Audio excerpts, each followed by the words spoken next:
What is up, guys? This is Kristian, and I've got a special one for you today. For those of you who don't know, I've been an anime fan for almost 10 years now, but never once picked up a manga.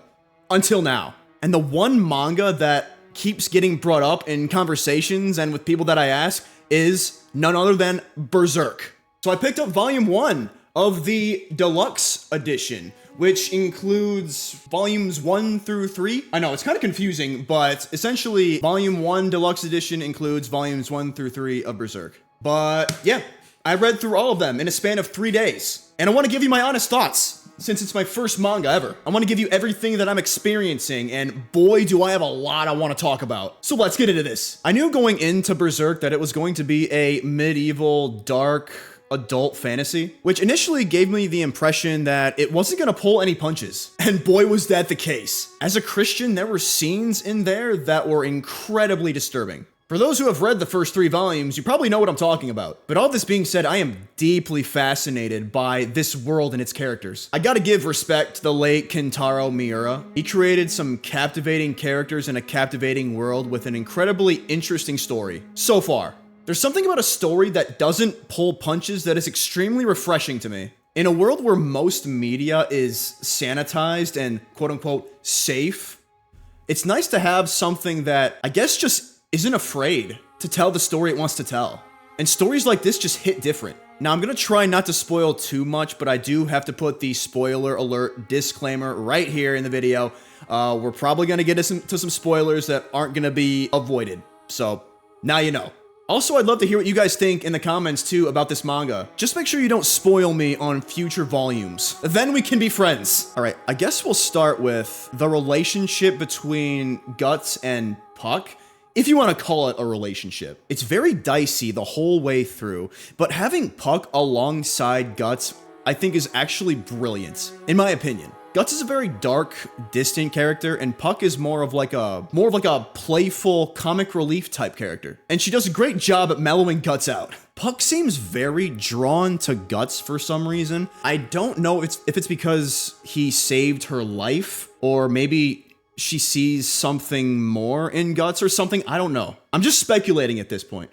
And there are moments in the story where Puck can feel the emotions that Guts is going through. It's weird, like, she stays around him for whatever reason when Guts wants, like, nothing to do with her. But yeah, she sticks by Guts through mostly everything. She's got such a nice nature, man. Like, I get hit in the feels every time Guts kept lashing out at her. Guts is definitely a complicated character. He keeps to himself, he's distant. We don't know much about him in the beginning. All we know is that he kills monsters, he has a gigantic sword, he's called the Black Swordsman. We know nothing about his backstory or about his intentions. We're basically transported into a day in the life of this guy, and we don't get more into his backstory until much later. It seems clear that Guts is struggling with a lot of things internally. There are moments where Guts seems utterly heartless, and then there's other moments where it seems like he wants to be compassionate, but for whatever reason, he just buries his emotions down deep, like he thinks emotions are a weakness or something. Like, he seems very conflicted. Maybe it's because of some trauma in his past. Maybe he's afraid to show emotion because it burned him in the past. I don't really know. And then there's this crazy thing where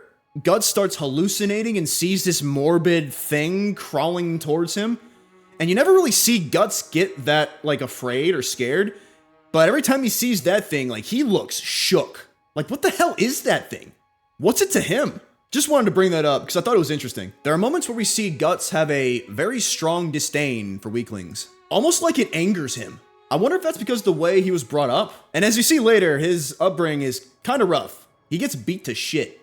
But yeah, maybe the disdain for his past is reflected in those he sees as weak. But again, it's not always so simple with him. There are many times where Guts tries to protect people and form connections with people, albeit small ones. The first one to come to mind is with Colette, the priest's daughter. After being surrounded by dead soldiers and after what happened to the tragic thing that happened to Colette. Oh man, I can still see her face. Yeah, that loss sucked. But yeah, it seemed like there was a brief moment where Guts was taken back after seeing what happened to her. Like, there's subtle glimpses of emotions that are manifesting, like, physically. Like, he has emotions, like, he just does not show them, like, at all. He just keeps that shit buried. But every once in a while, we see something. I want to get into the brand and the God Hand for a bit. It's not entirely clear who or what the God Hand is or are. Only that Guts seems to be after them, and they give humans these demon-like powers by having them sacrifice someone that they love or that they're very close to. In doing this, the victim is branded with the brand of sacrifice, and they essentially get, well, sacrificed. At least that's the gist of what I got out of it. The brand of sacrifice is cool as shit, by the way. It's also kind of terrifying, granted, like, what you gotta do in order to have it, like, give it to somebody. I don't exactly know why the God Hand wants to turn humans into demon kind or give humans demon-like powers. It could be because they simply hate humans, or it could be something that we don't really know about that isn't fleshed out in the story yet. I also love how they were named the Great Ones. I'm a huge Bloodborne fan, and I get a hard-on every time I hear Great Ones or Hunter. Alright, I think it's time we get into the Guardians of Desire, because holy shit, do things ramp up from here. Teresia. Poor Teresia, dude. I feel terrible for her. How she grew up, what she was forced to witness, where she was left. Watching all of that unfold hurt me. Like, she is eternally f***ed. She is going to have so much rage and hatred that it's gonna absolutely destroy her. And it sucks because she was this cute, harmless little girl that had her entire life just violently turned upside down. I don't know what's gonna happen to her at this point, but I'm scared for her. I kind of feel bad for the Count, but not really. I can understand getting pissed at coming home from work to see your wife participating in a satanic orgy, but it doesn't give you the right to massacre people and to sacrifice your wife in order to acquire demonic powers in an effort to save yourself from your own despair. But that's my 2 cents on that. Alright, next let's get into the relationship between Guts and Griffith, because holy shit, do they have history. It's not alluded to much, but what we do know is that they were friends, or even more than friends, maybe? That's literally it. That's all we know. But I can't help but think, if somebody can be branded by being sacrificed by someone who's very close to you or cares deeply for you, did the same thing happen to Guts? Like, the Count's wife was branded because she was to be sacrificed by him. Did the same thing happen to Guts? Is Griffith somehow involved here? Did Griffith sacrifice Guts, which gave him the brand of sacrifice? But in some way, he survived and now wants to seek vengeance on Griffith and the God Hand? Again, I have no idea. I'm just speculating based off of the information I know. And then we get to the part where Guts, Teresia, and Puck come back from the other dimension and... shit. The shock that Teresia experienced turned into agonizing pain, and that pain turned into anger, and that anger turned into hatred. And she swears to kill Guts, and what does Guts say back? I'm ready whenever you are.